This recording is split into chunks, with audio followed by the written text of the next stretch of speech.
Focusy para mí es una metodología para poder construir tu propio sistema productivo digital. Que nosotros en Software tenemos el nuestro, pero que ese sistema probablemente no le valga a otra empresa que no sea Software. Tiene que adaptarlo, porque no es lo mismo una empresa que trabaja en el retail que una empresa que trabaja en el mundo tecnológico. Las empresas de software deben introducir la inteligencia artificial en su software como una herramienta al servicio de la productividad de sus clientes, de sus usuarios. Para mí, la inteligencia artificial y lo que está llegando es una herramienta brutal para ser más productivos. Y al final, este es el objetivo de un software. Para mí ahora la amenaza es no subirse al barco de la inteligencia artificial. Y las empresas de software deben verlo así. Si no me subo, se va a subir otro. Y entonces voy a perder muchas oportunidades. Bienvenidos a nuestro podcast dedicado exclusivamente al mundo del software. En este programa exploraremos los últimos avances en tecnología, analizaremos las últimas tendencias y vamos a debatir sobre los desafíos y oportunidades que enfrenta la industria del software en constante evolución. Ya seas un fabricante de software, un implantador o una consultora, o simplemente tengas curiosidad por el mundo del software, este podcast es para ti. Así que sintoniza con nosotros y descubre todo lo que hay que saber sobre el emocionante mundo del software, nuestro mundo. Empezamos Puro Software en 3, 2, 1 y 0. Bienvenidos a Puro Software. Bienvenido Edu Salado a nuestro primer canal. ¿Qué tal? ¿Cómo estás? Hola Luis, pues encantado de estar aquí contigo. Yo creo que fuera de micro ya decíamos que nos es un poco extraño ser entrevistado por tu socio del proyecto Software, pero me encanta acompañarte en esta nueva aventura de Puro Software, donde estoy convencido de que todos van a disfrutar de un mundo que es apasionante. Efectivamente, el mundo del software que ya llevamos años impulsando, llevamos años ayudando a los profesionales que están buscando un programa, un software que se ajuste a sus necesidades. La verdad es que decidimos llevar a cabo este podcast. Bueno, de hecho, tú ¿cuánto tiempo llevas ya con tu podcast, Edu?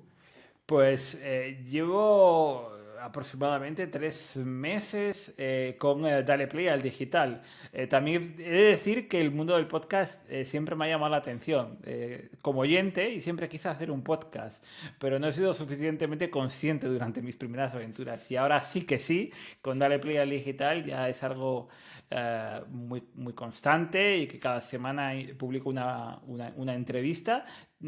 Quizás con otra perspectiva que el caso de Puro Software, porque yo hablo más bien de cómo utilizar la tecnología digital para optimizar nuestro negocio o por dónde van los tiros en el mundo del futuro del trabajo, utilizando siempre el enfoque de la tecnología digital y no específicamente para fabricantes de software, como es, o fabricantes o implantadores y demás, que es un poco el foco más de tu podcast Puro Software. Efectivamente, lo que no vamos a hacer es solaparnos, ¿no? Claro. Entonces, como yo tengo un punto de vista un poco diferente al tuyo, yo suelo hablar ya más directamente con las fabricantes de software, con los implantadores, los integradores, las consultoras, y yo he visto que hay esta falta de información que fluya entre las propias empresas.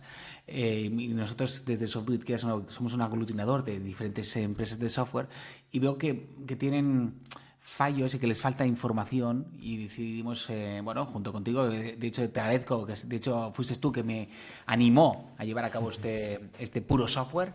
Y nada, la verdad es que nos esperan unas entrevistas muy potentes. Ya tengo agendadas unas cuantas esta semana y la semana que viene, que ya les agradezco a cada uno de ellos por su tiempo, porque lo van a hacer de una forma totalmente desinteresada, ¿no? Y sobre todo con ganas de compartir conocimiento y experiencia, ¿no? Y ahí vamos. Pero bueno, como primer entrevistado, Edu, ¿sabes? Yo sé que recientemente has publicado un manifiesto, ¿sabes? A ver, explícanos un poquito qué es este manifiesto. A ver, para mí un manifiesto no deja de ser una forma de expresar en un medio normalmente escrito, una forma de trabajar.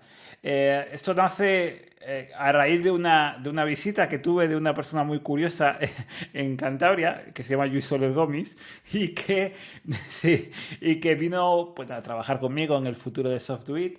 Y a partir de ahí estuve pensando, porque al final detrás de Software no deja de haber mucha gente, personas, seres humanos, talento que nos acompaña día a día. Y además estamos trabajando mucho en generar contenidos vinculados con el tema del futuro del trabajo y del talento. Entonces pensé, necesito escribir, plasmar mis ideas de cómo creo que tiene que ser el trabajo en el futuro o cómo, hacia dónde va el trabajo en el futuro con todo lo que está llegando, con estas disrupciones que están llegando de forma muy acelerada, porque siempre, a ver, el cambio para mí siempre ha sido un denominador común en la historia de la humanidad, siempre ha cambiado y de hecho nosotros estamos cambiando, nuestras células cambian constantemente, cada minuto, por lo que tenemos que estar acostumbrados al cambio. Pero es que recientemente los cambios son hiperacelerados. Y lo que antes pues tardaba en cambiar la realidad décadas, ahora se producen disrupciones que cambian todo en cuestión de semanas o en cuestión de meses. Y esto es un gran cambio.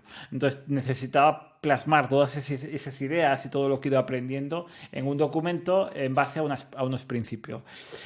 Cuando publiqué el manifiesto salieron 15 o 16 y ya voy por 18, es decir, y ya apenas han pasado muy poco tiempo.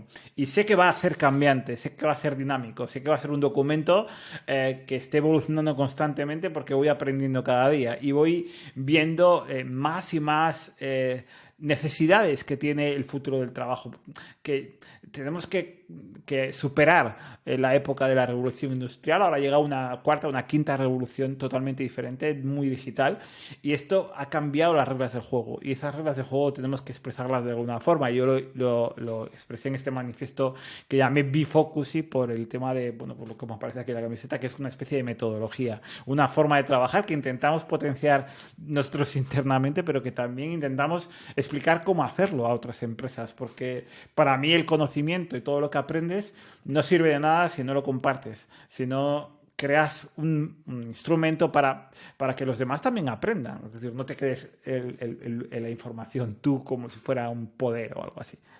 Exacto. Bueno, hablando de poderes, que tú hablas de tus superpoderes, no los que divulgas, lo que son los superpoderes digitales. Tú ya te has hecho tu marca personal como experto en temas de productividad online. Explícanos, Focusy. ¿Qué es Focusy, Edu? Focusy, bueno, mi marca personal, efectivamente, a mí me apasiona la productividad, me conoces perfectamente. Para mí ha sido una obsesión. ¿Por qué? Pues porque veo mucho la diferencia entre trabajar de forma productiva y más que productiva, siempre me gusta, ahora recientemente me gusta hablar de eficiencia más que de productividad, pero productivas son las máquinas.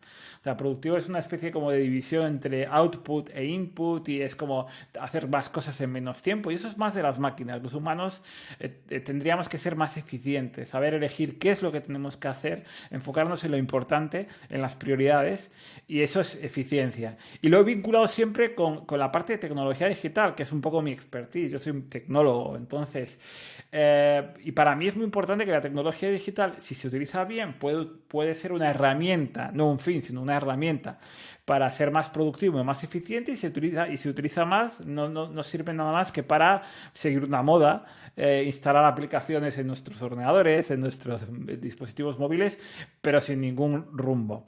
Entonces, Focusy para mí es una metodología para poder construir tu propio sistema productivo digital.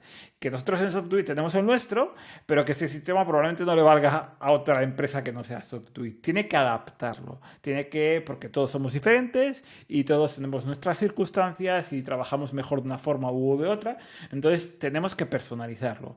Y por eso surge este método, para decir, mira, hay un montón de metodologías, un montón de herramientas, un montón de bases de la eficiencia que tienes que conocer. Y a partir de ahí, como si fuesen piezas de un rompecabezas, lo que tienes que hacer es elegir cuáles son las piezas que más se adaptan a tu forma de trabajar, a tu sector. Porque no es lo mismo una empresa que trabaja en el retail que una empresa que trabaja en el mundo tecnológico. Es lo que te quería preguntar, Edu. Como sabes, nuestros oyentes, este podcast de Puro Software está destinado a empresas de software, ¿no? Nuestros oyentes, sobre todo lo que van a ser, son empresas que fabrican software, implantan, consultoras en el mundo del software, ¿no? Todo esto que me estás explicando a mí y a nuestros oyentes, nuestros oyentes que son, ya te digo, fabricantes de software, ¿cómo lo pueden implantar? ¿Qué crees que tienen que hacer ellos para mejorar sus sistemas de productividad? Para mí lo primero es auditarse a sí mismos, es decir, conocerse qué es lo que están haciendo bien y qué es lo que están haciendo mal. Esa es la primera. Y luego hay ciertas cosas que son comunes para todas las empresas, es decir, para mí hay una serie de bases. las bases dentro del método Focus, y las bases son una especie de pilares en los que se tiene que apoyar tu sistema productivo digital. Y esos no cambian de un sector a otro. Lo que cambiará será las metodologías, porque hay un abanico de metodologías brutales. Por ejemplo, en el mundo del software es muy propicio a trabajar con metodologías agile, como Scrum y demás. Son metodologías que trabajan de forma muy continua. Antiguamente en los software había una versión 1, luego se trabajaba durante mucho tiempo en una versión 2 y luego una versión 3. ¿Qué es lo que sucede con el tiempo y sobre todo con la irrupción en el mundo del software, del modelo SaaS, del modelo de software como suscripción y un modelo de membresía y demás? Pues que la evolución es constante. Entre la versión 1 y la versión 2 hay 300 evoluciones. De hecho, ya cada vez menos hay una versión 2. Realmente es una evolución constante, ¿no? Siempre está cambiando. Quizás luego a nivel de marketing y demás le podemos dar un número, le podemos cambiar el nombre al producto como una evolución, pero en realidad el producto es el mismo que ha ido evolucionando a lo largo del tiempo. Y para eso es muy buena la metodología ágil. Pero hay otras muchas que funcionan como un rompecabezas. Entonces, lo primero es conocer cómo trabajan ellos cómodos, y en segundo lugar, cómo trabaja su gente. Porque esto es fundamental. Para mí la productividad y los cambios, las transformaciones digitales, en este caso de la productividad, no valen para las empresas. Es decir, las empresas no se transforman digitalmente. Lo que se transforma es su equipo. Es decir, o por lo menos para transformarse digitalmente tienen que transformar a su equipo. Y tienen que ser muy buenos comunicando cuál es el objetivo, qué es lo que se pretende con esa transformación, y contando mucho con ellos. Es decir, recibiendo feedback, preguntándoles, haciéndoles partícipes de este proceso. Porque si no, al final, si lo único que hacemos es decirles al equipo, tienes que hacer esto porque sí, porque te lo digo yo y porque van a surgir los miedos, las fricciones, los rechazos, y no va a funcionar. Y esto lo hemos visto nosotros con todas las empresas que pasan por nuestro comparador, como de ahí aparecen las grandes fricciones. El mundo del software le sucede lo mismo. El mundo del software además tiene una complejidad adicional, y es que su equipo está muy vinculado al mundo tech, al mundo IT. Son desarrolladores y demás. También hay equipo de marketing, equipo de ventas, equipo de todo, pero hay mucha gente del equipo IT. Y este es un perfil que ahora mismo hay una guerra absoluta del talento. ¿Por qué? Porque hay mucho desarrollo de software con la inteligencia artificial y se llevan al talento, te atraen al talento. Entonces es muy difícil retener a un talento de IT. Entonces, esto supone una dificultad adicional para las empresas de software, y por eso es muy importante que construyan un sistema productivo en el cual su equipo se sienta cómodo y trabaje de forma eficiente, porque si no, al final no van a producir con el mismo ritmo, no va a salir el software con las mismas ventajas, no va a funcionar la metodología. Entonces, para mí es muy importante que esta metodología se adapte muy bien. Y el mundo del software es un ejemplo genial, porque puede utilizar herramientas como, por ejemplo, metodologías como time blocking, como Eat the Frog, como, no sé, el método IFLI. Todo eso lo he ido documentando, he ido investigando cada una de las técnicas para ver cuándo puede funcionar, en qué sectores, en qué tipo de perfiles, porque no es lo mismo. Es decir, no se trata solo de un sector. Alguien de ventas trabaja de una forma distinta que alguien de desarrollo. Entonces, probablemente le vengan mejor ciertas técnicas. Ya no solamente del sector, sino incluso por las circunstancias y la forma de ser de la persona. Hay gente más introvertida, más extrovertida, hay gente que le gusta más trabajar en soledad, hay gente que le gusta más trabajar en equipo. Entonces, todo esto tenemos que tenerlo en cuenta y darle las herramientas. Las herramientas por una parte a nivel de metodología, y luego otra parte, evidentemente, son las herramientas de software, que al final todo desemboca en esto. Es decir, tenemos que implantar software para poder evolucionar y construir ese sistema productivo digital. Y elegir el software adecuado es que es clave, porque si lo hacemos mal, vamos a perder mucho tiempo, mucho dinero, y no vamos a llegar al resultado que queremos. Entonces, pero yo quiero que se queden con algo muy, muy importante, y es que no nos vamos a transformar digitalmente como empresa. Lo que vamos a es transformar a nuestro equipo, a nuestra gente. Porque si lo que pretendemos es que la compañía se transforme, lo único que vamos a hacer es instalar software. Y esto está bien, pero no va a servir si el equipo no acompaña este proceso. Totalmente, totalmente. Wow. No, muy buen resumen. De hecho, efectivamente, detrás de las empresas hay personas, ¿no? Y esas personas pues tienen que adecuarse, ¿no? Y saber utilizar esas herramientas, ¿no? Y no solo focalizarlas.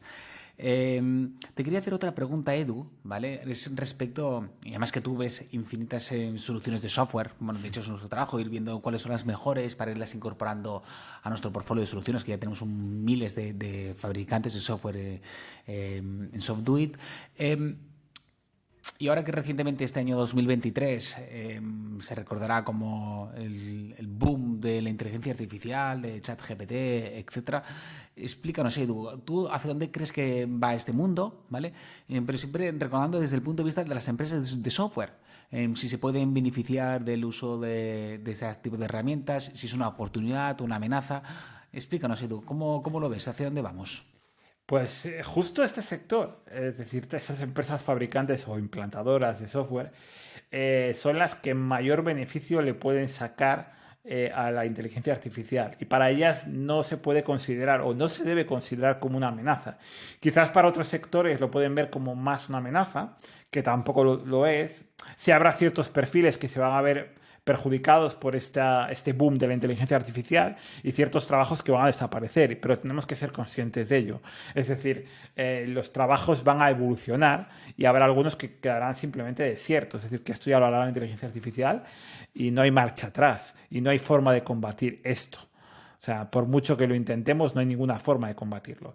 Pero las empresas de software tienen ahí una parte de la clave que es muy importante. Y es, deben introducir la inteligencia artificial en su software como una herramienta al servicio de la productividad de sus clientes, de sus usuarios.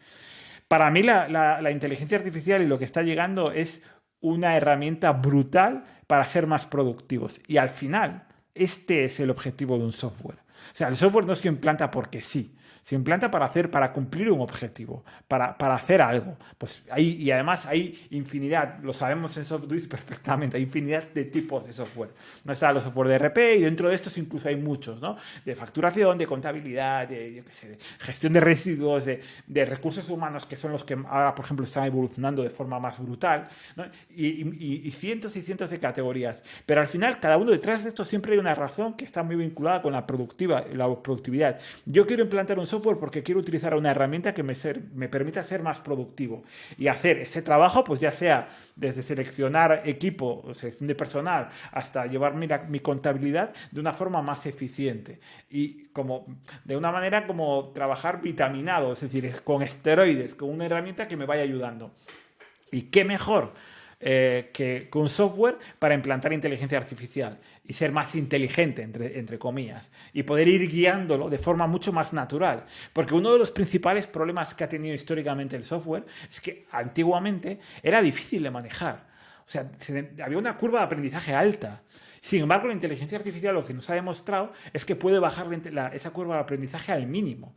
Porque ya estoy hablando con alguien que me entiende. Y esto es un cambio de paradigma. Y en el mundo del software se tiene que ir. Y ya de hecho lo está haciendo. De hecho, la noticia que hemos publicado hoy en SoftDoIt es que Salesforce integra un GPT dentro de su herramienta CRM.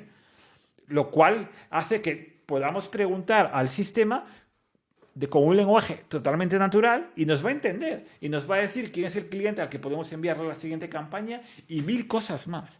Entonces, para el software es una oportunidad única de ayudar de verdad a sus usuarios, más allá de la simple aplicación, sino entendiendo sus necesidades mediante algoritmos de Machine Learning y ayudándoles de una forma mucho más usable.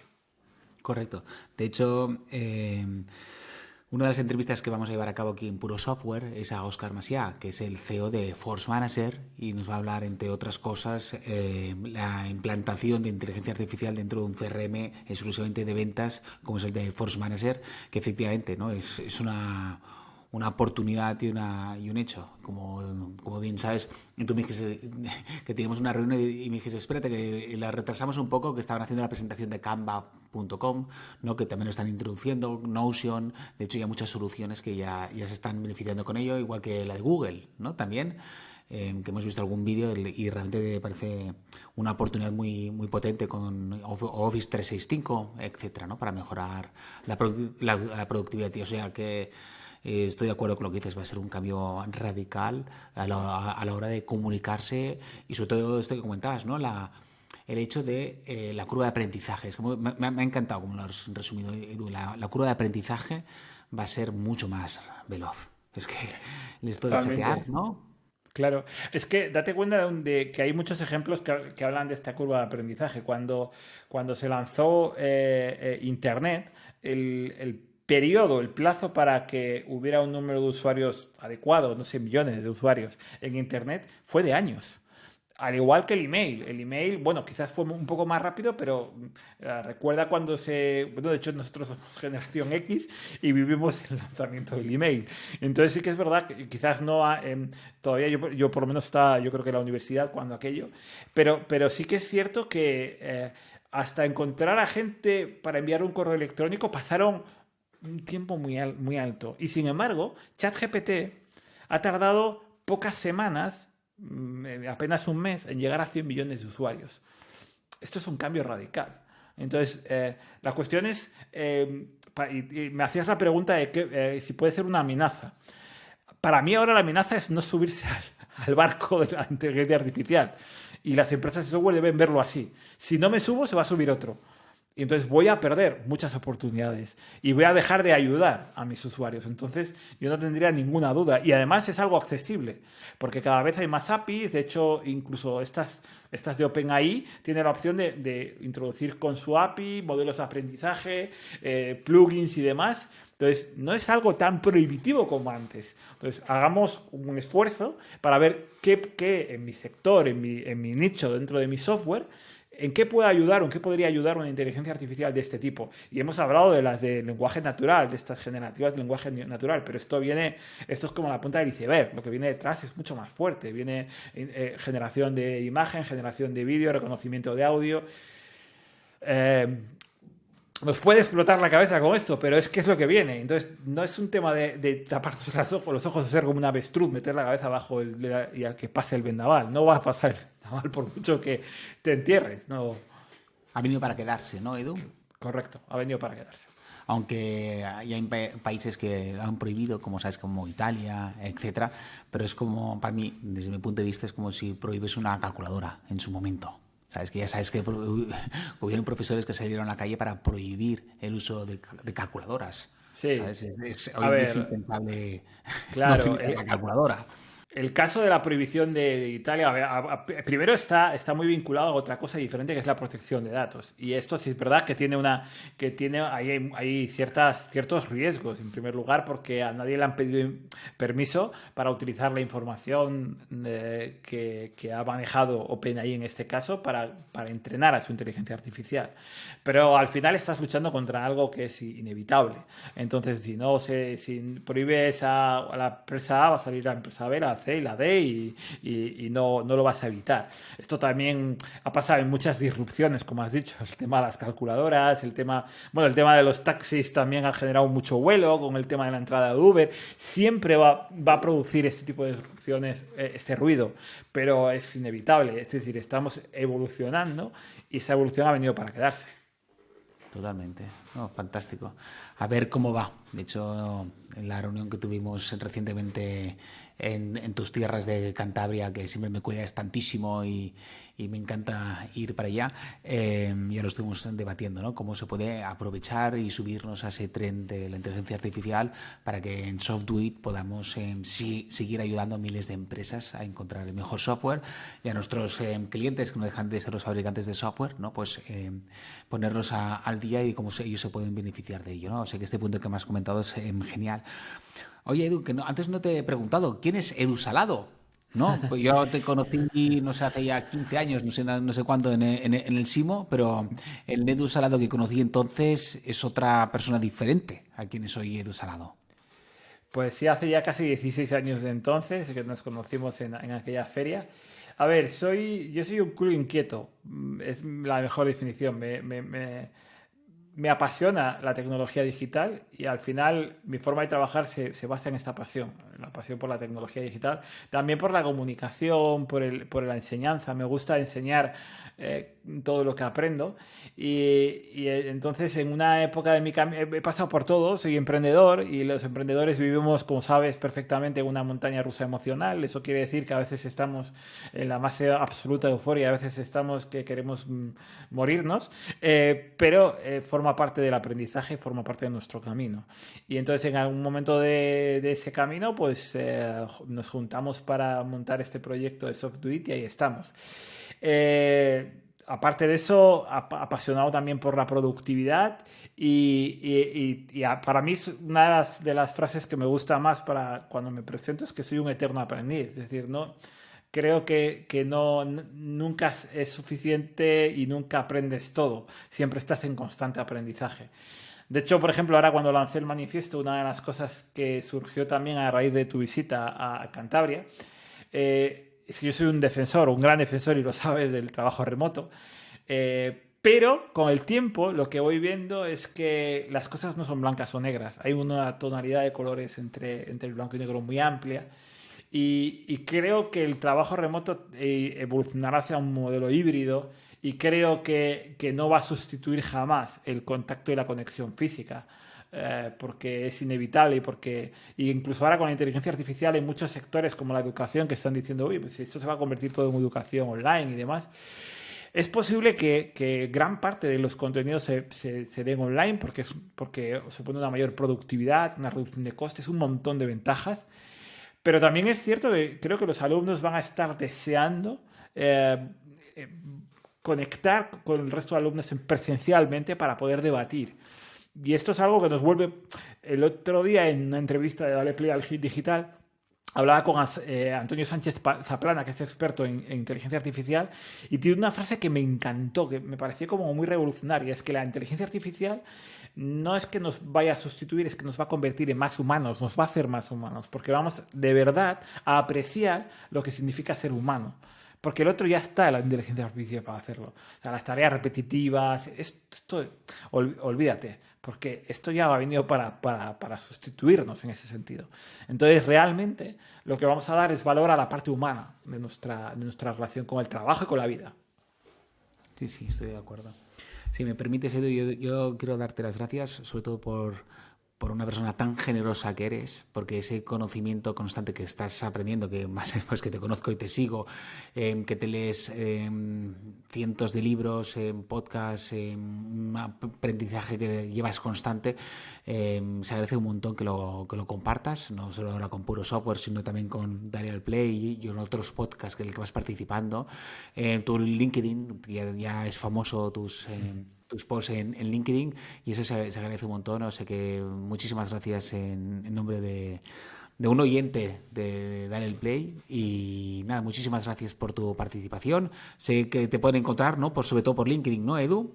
Sí, a ver, ahí tengo varias casas en internet. Para mí una de ellas es LinkedIn, que es la red social con la que más me siento cómoda. Así que es verdad que me encanta YouTube porque me encanta el formato vídeo. Tengo el canal de YouTube. Tenemos ahí 2 canales, que serán 3 en pocas semanas, que va a ser el canal mío personal de Edu Salado, donde he estado en el digital, el canal de SoftDoIt, donde bueno, hacemos una barbaridad de contenido, espectacular contenido para ayudar a las empresas a encontrar el mejor software y a digitalizarse. Y luego el de Puro Software, que se estrenará dentro de poco con tus entrevistas enfocadas más al sector de desarrolladores e implantadores de software. Y luego una segunda casa que para mí es importante, que es la web de SoftDoIt. Ahí también pueden localizarnos, ¿no? A ti, a mí y a todo el equipo que hay detrás de esta empresa. Cuando hablabas del tema de la generosidad, es que yo creo que esto es mutuo. Es decir, al final, creo que todo esto que hemos estado hablando en el podcast lleva a un mundo en el que ya no se trata de competir, sino de compartir. Es decir, porque la competencia no lleva a ningún lado y creo que eso es algo que he aprendido a lo largo de los últimos años de la vida y me ha hecho asociarme contigo, me ha hecho llegar a SoftDoIt, me ha hecho seguir hacer que crezca cada vez más y creo que es un mensaje que debería quedarse a toda la audiencia. Al final no se trata de ir solo, sino de ir en compañía. Entonces, esto es algo que hago que hago pero con verdadero placer, el poder compartir, y cuando me llama la gente, oye, vete a hablar de esto, yo voy como un niño con un juguete nuevo. No. Correcto, no, se agradece un montón. Efectivamente, es un win-win para todos y compartir para mí es vivir. Y nada, pues muchísimas gracias, Edu, por participar en Puro Software. Gracias por compartir tus conocimientos. Y nada, muchísimas gracias a todos y nos vemos en breve en el siguiente capítulo de Puro Software. Y nada, hasta la semana que viene. Gracias a todos. Hasta luego.